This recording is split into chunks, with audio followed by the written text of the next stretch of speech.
quando eu tenho uma oferta muito boa, uma chance de ganhar muito por comprar uma matéria-prima que muitas vezes está muito abaixo do preço, eu não vou falar barata, porque às vezes ela é uma matéria-prima boa. Está só abaixo de preço por uma situação, por exemplo, que eu tenho uma empresa grande que precisa liberar um local de armazenagem. E aí ela tem lá 100, 200, 1.000 toneladas de uma matéria-prima com um valor muito bom. Isso pode ser um bom negócio, nós temos que estar atento a isso. E se ela está barata, eu só preciso saber qual é a qualidade sanitária dela. Porque, às vezes, essas matérias-primas muito baratas, elas estão também muito contaminadas por fungos e por micotoxinas. E aí, se eu estou no meu confinamento, eu tenho, por exemplo, lá, uma polpa cítrica, como uma torta de algodão, uma casca de soja, uma torta de algodão que está quente, que está muito quente. Mas o que eu estou aqui para falar hoje não é o fato de que essa fermentação ela leva a uma perda da qualidade do alimento. Estou aqui para falar que uma fermentação excessiva, com alta produção de calor, e com isso aumento ainda mais do teor de água e da água livre dentro daquele alimento, eu vou ter uma contaminação intensa por micotoxinas. Não adianta muito eu comprar um alimento muito barato, que tem muita água livre, que tem muita contaminação por micotoxinas, porque elas vão chegar nos animais.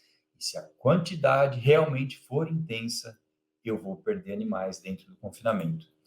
Agora, como evitar esse tipo de problema?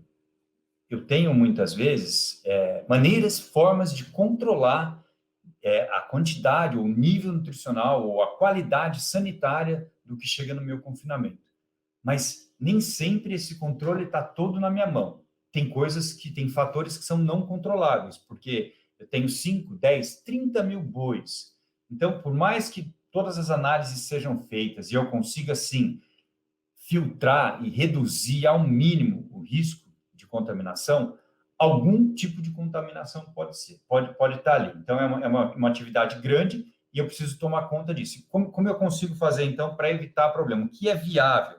Né? Porque se eu estou falando que, na maior parte das vezes, uma contaminação intensa por micotoxina, você vê a colônia do fungo ali, ela está na sua cara, ela é branca, ela é preta, você vê o material muitas vezes está cheirando mal, muitas vezes tem o sinal de que ele está deteriorado, e quando você não vê?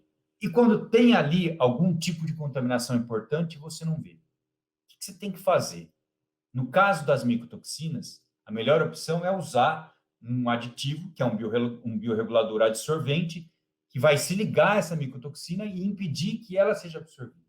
E mesmo quando eu tenho doses intensas ou muito grandes, mesmo quando eu tenho grandes contaminações, e eu estou usando um adsorvente preventivo, muito provavelmente eu não vou perder animal, porque eu vou ter um sinal que, às vezes, é até de mudança de score de fezes, quando a contaminação está muito forte, mas eu não vou perder animal, porque esses animais já estão protegidos. Eles já estão ingerindo um biorregulador ou adsorvente, eles já estão protegidos.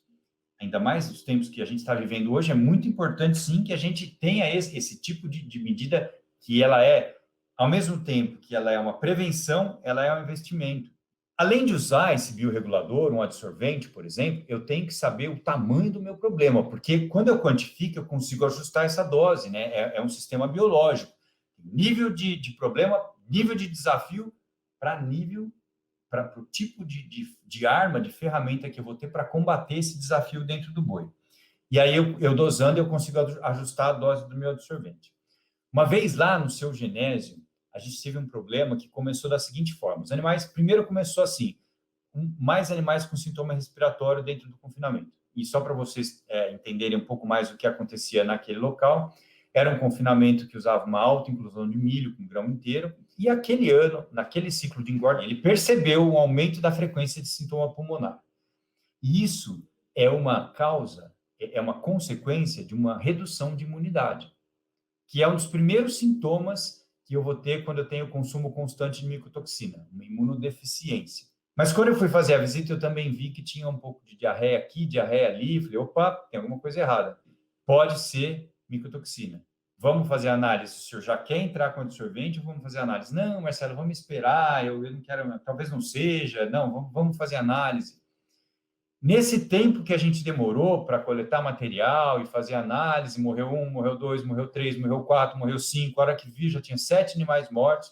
Depois que nós começamos a tratar com uma dose triplicada do recomendado pelo fabricante do produto naquela época, ainda perdemos 1 ou 2 animais, depois que nós começamos a tratar, e daí estabilizou. Porque realmente a contaminação por fumonizina naquele milho estava muito alta. Se a gente tivesse tratado naquele momento, no primeiro sintoma respiratório, como eu já fiz em outras várias ocasiões, não teriam acontecido as mortes. Muito provavelmente eu estaria absorvendo essa micotoxina e mandando ela embora nas fezes.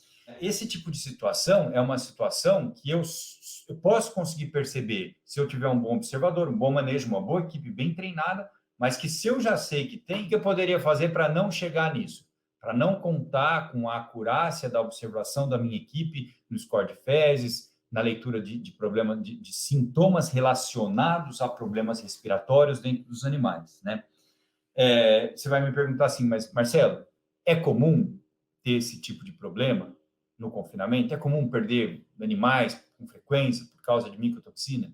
E eu vou te dizer assim, não, não é comum perder muitos animais por micotoxina. O que é comum é ter contaminações baixas que levam a uma redução de performance, uma redução de ganho de peso diário, porque rouba energia, porque precisa ir para o fígado para ser metabolizada. Isso é comum, mas morte não. E aí, bom, se não é comum, por que então eu deveria fazer isso? Quanto que isso vai me custar? Se você está me falando que esse problema de perder animal não é comum. E aí eu te digo o seguinte, você tem seguro do seu carro. É comum bater o carro? É comum roubar o carro? Não, não é comum. É muito mais típico, você faz o seguro para caso tenha problema, você não perder financeiramente. Mas não é típico bater carro, roubar carro.